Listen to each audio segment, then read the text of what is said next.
उसके बाद जो है जब आप कलकत्ता से लौटे तो दादा कहते थे, अरे हमारा मुरीद उरीद करने का नए मन करता है, हो हमारा दूसरा हिसाब है। बहुत से लोग होता है ना, अब क्या, अब तो हम पीर हो गए, हमको गद्दी मिल गया, पगड़ी बांधो, जुब्बा पहनो, टोपी पहनो, मुरीदों को बुलाओ, हम मुरीद करें। वो सब झोला छाप पीर है। वो सब जो पीर होता है वैसा जो मुरीदों को ढूंढता है ना, उसको झोला छाप पीर हम कहते हैं। बुरा नहीं माने कोई, हकीकत है। आप पीर हैं, मुरीद को ढूंढिएगा साहब। मास्टर ढूंढेगा बुतरू, बच्चा, कि बच्चा खुद जाएगा उस्ताद के पास। तो कहने का मतलब ये हुआ कि दादा ने कभी किसी को मुरीद नहीं करने की कोशिश, कभी नहीं।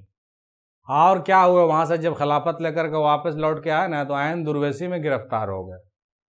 ठीक है, वो भी शुरू में दाढ़ी वाड़ी नहीं रखते थे। दादा कहते थे हमको कि दाढ़ी उड़ी तो हम कुछ नहीं रखोली, लेकिन जब मुरीद उरीद करने लगे ना हो, तो लगा कि नहीं, पीर हैं तो कम से कम दाढ़ी बढ़ा ले। तो वही बात हम भी सोचते हैं, जब पीर बनेंगे तो बढ़ाएंगे यार, क्यों कहते हो बढ़ाने दाढ़ी, अभी हम पीर ही नहीं है, नाम बनना चाहते हैं। बहुत से लोग हमको कहता है कि दाढ़ी इंशाल्लाह जब दादा का हुक्म हो जाएगा कि नहीं तुमको पीर बनना ही है, तो फिर मजबूरी हो जाएगी तो रखेंगे दाढ़ी, फिर देखना बड़ा बड़ा दाढ़ा। लेकिन अभी ना तो दादा हमको इसका कुछ ज़्यादा प्रेशर है और ना ही हम चाहते हैं। अभी प्रेशर भी आएगा तो हम हाथ जोड़ के खड़े हो जाएंगे, भैया अभी हमको दादा बख्श दीजिए, हमको छोड़ दीजिए, सब चीज़ में एकदम बेकार है, एकदम किनारे कर दीजिए। आज के ज़माने में बहुत जंजाल हो गया है पीरी मुरीदी करने में।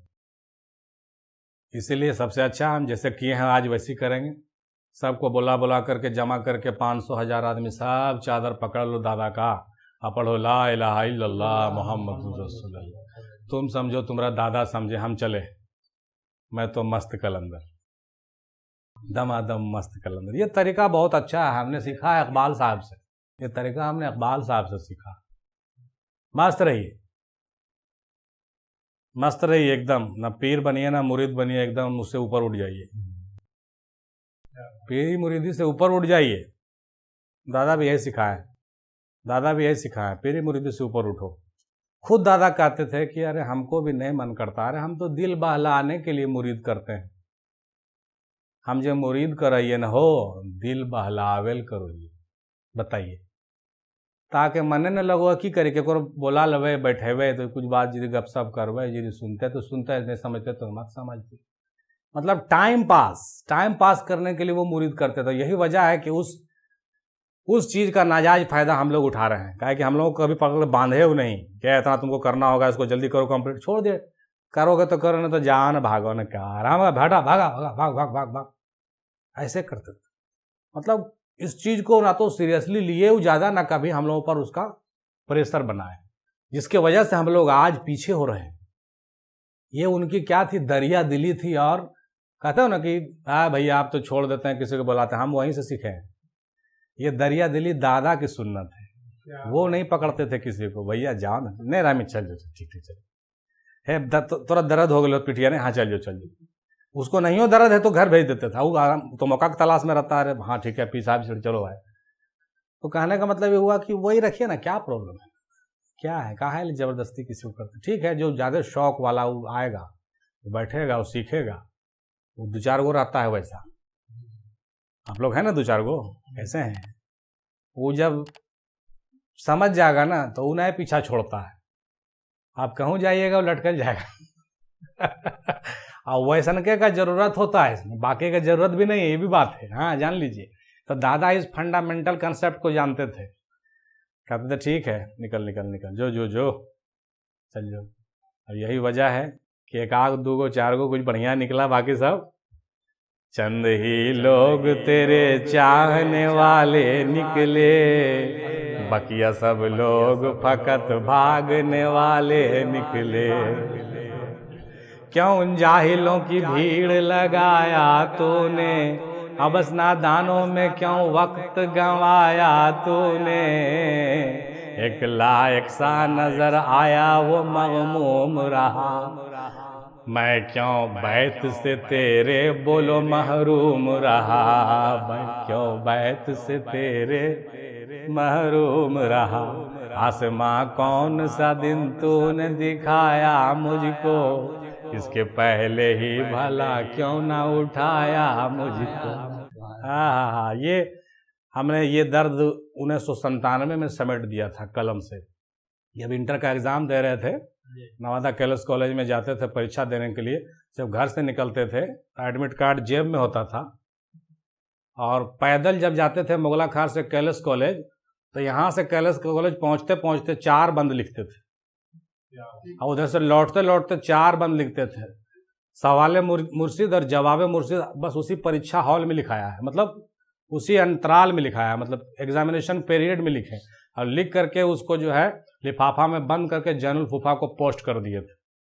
तो जैनुल फूफा वहाँ जाके पढ़ लिए, बोले कहाँ से लिखी नहीं, अरे देखिए तो लगता है परीक्षा दे रहे हैं, नवादे में है, अभी नवादा में परीक्षा देते देते जो है सवाल मुर्शिद जवाब मुर्शिद लिख दिया। हमका क्या करें, अंदर से उतर रहा शेर तो लिख दिया, अब देखिए सही है कि नहीं है। अब उनको हिम्मत ही नहीं काटने का, एक जुमला नहीं काट सकते हैं, वो आज तक नहीं कटा वो जुमला। अब वो जब वो पूरी सवाल मुर्शिद जवाब मुर्शिद जब लिख के रखे, इंटर का एग्जाम दे के जब घर गए, वालिद साहब को दिया तो वालिद साहब पढ़े, कहा अरे बाप रे बाप ये क्या क्या लिख दिया है। प्रोफेसर साहब आया वहाँ से अलीगढ़ से, कहा देखो मेराज क्या लिखा है हो वसीम, अरे बाप रे बाप क्या क्या लिख दिया। सब मुरीद भाई पीर भाई, इनके अब्बा भी उनके अब्बा भी, रहमान चचा लक्ष्मण चचा सब फोटो स्टेट करा करा के ले जा रहे हैं। काहे ले जा रहे हो यार फोटो स्टेट करा के, वो तो मेरे दर्द का कहानी है, आपके घर में भी एक कॉपी होगा इंशाल्लाह। सब फोटो स्टेट करा करा के ले जाते थे। भाई ये पीर मुरीद की कहानी थी, हम तो अपना दर्द उसमें समेट दिया था। बहरहाल बात दूसरे तरफ जा रही, हम लोग सवाने हाथ पढ़ रहे हैं। तो इस तरह से जो है मुरीदों की तालीम होने लगी, और मुरीद जो होने लगे, सबसे पहले कलकत्ता में मुरीद किए जनाब हैदर साहब, वो किसी पुलिस डिपार्टमेंट में थे, ठीक है। उसके बाद जो है फिर यहाँ आए तो मास्टर मोइन साहब को बैत किए, फिर अमीन साहब बैत हुए, फिर बहुत सारे लोग गांव के 2 सब 4 5 सब बैत होने लगे। तो वो सब जब बैत हुए तो उनको तालीम तरबियत मिलने लगा, धीरे धीरे धीरे धीरे सब पहचानने लगे कि नहीं ये आदमी जो है, रिश्तेदार भी लोग कहने लगे, सब पहाड़पुर वाले जानते हो, अरे अफजल तो मंजिल कमाल पर पहुंच गया। दादा सत्तार दादा चिट्ठी में किसको लिख करके भेजे थे, वो चिट्ठी प्रोफेसर साहब अभी हाल ही में निकाले हैं ढूंढ करके, उसमें लिखा हुआ था जानते हो, अरे मेरा भाई जो है ना अफजल कुड़ैता वाला, वो तो मंजिल कमाल को पार कर गया है। प्रोफेसर साहब कह रहे थे कि हमारे अब्बा की चिट्ठी निकली है, उसमें ये बात लिखी हुई थी, बता रहे समझ में। तो इस तरीके से जो है इमाम भाई दादा हुजूर की ज़िंदगी जो है गुजरी, और मुरीद होने लगे धीरे धीरे। फिर क्या हुआ कि कुड़ैता में दुकान खोल लिए, उसके बाद दुकान चलाने लगे। लोग कहते हैं, आपके अब्बा भी कहते हैं कुछ लोग, कि दुकान तो खोल लिए मोदी खाना का। जब सामान लेने आदमी आता था 8 आना का धनिया, तो ऐसे धनिया ऐसे उठाते थे और ऐसे देते थे, इन्हें देखते थे कि 8 आना दे रहा कि 4 आना दे रहा। अब बीड़ी तो लोगों को मुफ्त में बांटते थे, और खैनी तो ऐसे ही दान करते थे। दुकानदारी और मुसलमानी एक साथ नहीं चल सकती। क्या बोला ये बात? ये खाजगान चिश्त ने किसी ने बयान किया कि दुकानदारी और मुसलमानी एक साथ नहीं चल सकती। अभी हम लोग किताब में पढ़ते हैं, हम लोग दादा को देखा हुआ है कि मुसलमानी और दुकानदारी एक साथ नहीं चलती। तो मतलब नफा नुकसान का पता ही नहीं उनको। तो बड़का मुंशी जी, मतलब हमारे बड़े दादा कहते कि तो झूठा मुठा दुकनिया बर्बाद कर दे, उठा बैठवे मर दे तो रब कुछ नहीं हो। तो दादा का हटा के अपने बैठते थे बड़का मुंशी जी, हमारे दादा बड़े दादा अहमद साहब। तो वो दुकान चलाते थे, वो बड़ा माइंड वाले आदमी थे, वो बहुत हिसाब किताब रखते थे वो। लेकिन उनके अंदर भी सखावत थी। वो क्या करते थे कि हिसाब किताब तो ठीक करते थे, लेकिन जितना गांव का बुतरू था सबको चॉकलेट फ्री बांटते थे। कुछ तो खुशबू रहेगा ना भाई वाला। दादा का असर जो है बड़का पर भी था, छोटका पर भी था। दादा खुद कहते थे कि अरे हमारा असरबा हमारे भैबा पर पड़ गई, की करिए। बड़का भैबा तो होइए गलो, उनका भी थोड़ा ही घूम गया था, मतलब हैंग हो गया था। वो कभी कभी कहते थे अब हम नहीं बचबो, अब जाके घर में खबर कर दो हम इंतकाल कर जाएंगे। कायल तो इंतकाल करेंगे। मैंने एक तरह का माले खोलिया था बड़े भाई को। बहरहाल वो तो उनका कुछ पर्सनल होगा मामला। और छोटे भाई का क्या था कि हजाब ही हट गया था, उसका नाम था पुतुल। हजाब जब हट गया था, वो वहाँ चिल्ला कर रहे थे कलकत्ता में, दादा हुजूर चिल्ला कर रहे थे कलकत्ता में मटकोठा पर, और छोटका भाईवा पुतुल को हजाब हट गया।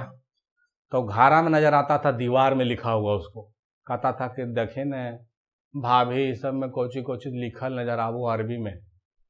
और वो भीतर हम तो बाघ बैठल हो भाभी, ये भीतरा दादा का था, उसमें शेर रहता था, रखवाली करता, शेर नर रहता था बैठा हुआ, और उसको देख करके वो देख लेता था तो डरता था, सबको कहता था, और क्या क्या चीज उसको नजर आने लगा, कुछ गैब का बात पता लगने लगा। और उसके बाद क्या हुआ, कान का पर्दा फट गया, कान से पानी आ गया, और फिर वो इंतकाल कर गए।